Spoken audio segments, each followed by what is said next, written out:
Yochanan chapter 5. After this, there was a Judean festival, and Yeshua went up to Jerusalem. In Jerusalem, by the sheep gate, is a pool called in Aramaic Bet Zata, surrounded by 5 porches, in which lay a crowd of invalids, blind, lame, crippled. One man was there who had been ill for 38 years.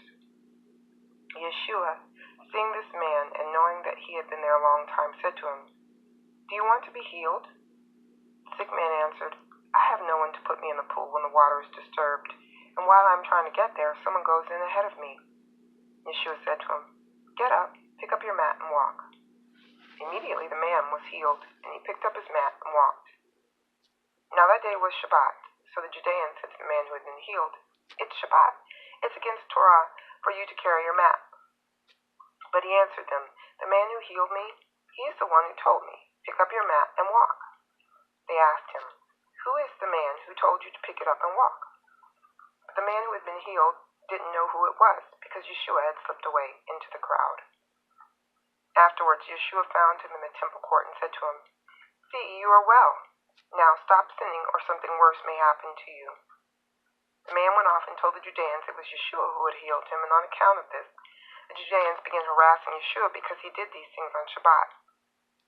But he answered them, "My Father has been working until now, and I too am working." This answer made the Judeans all the more intent on killing him. Not only was he breaking Shabbat, but also by saying that God was his own Father, he was claiming equality with God. Therefore Yeshua said this to them, "Yes, indeed, I tell you that the Son cannot do anything on his own, but only what he sees the Father doing. Whatever the Father does, the Son does too. For the Father loves the Son and shows him everything he does, and he will show him even greater things than these, so that you will be amazed. Just as the Father raises the dead and makes them alive, so too the Son makes alive anyone he wants. The Father does not judge anyone, but has entrusted all judgment to the Son, so that all may honor the Son as they honor the Father. Whoever fails to honor the Son is not honoring the Father who sent him. Yes, indeed, I tell you that whoever hears what I am saying and trusts the one who sent me has eternal life. I tell you that whoever hears what I am saying and trusts the one who sent me has eternal life. That is, he will not come up for judgment, but has already crossed over from death to life. Yes, indeed, I tell you that there is coming a time, in fact, it's already here, when the dead will hear the voice of the Son of God, and those who listen will come to life.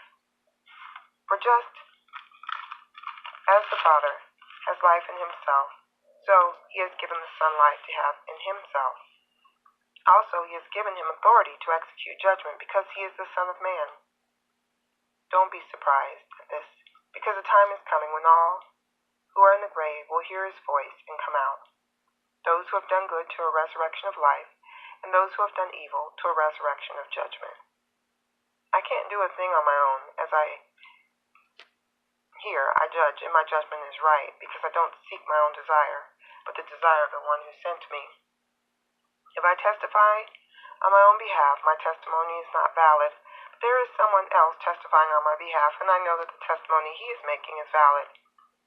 You have sent to Yochanan, and he has testified to the truth.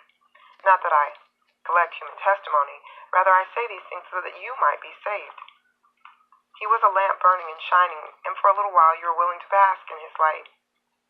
But I have a testimony that is greater than Yochanan's. For the things the Father has given to me, the very things I am doing now, testify on my behalf that the Father has sent me. In addition, the Father who sent me has himself testified on my behalf. But you have never heard his voice or seen his shape. Moreover, his word does not stay in you, because you don't trust the one he sent. You keep examining the Tanakh because you think that in it you have eternal life. Those very scriptures bear witness to me, but you won't come to me in order to have life. I don't collect praise from men, but I do know you people. I know that you have no love for God in you. I have come in my Father's name, and you don't accept me. If someone else comes in his own name, him you will accept. How can you trust? You're busy collecting praise from each other, instead of seeking praise from God only. But don't think that it is I who will be your accuser before the Father. Do you know who will accuse you? Moshe, the very one you've counted on.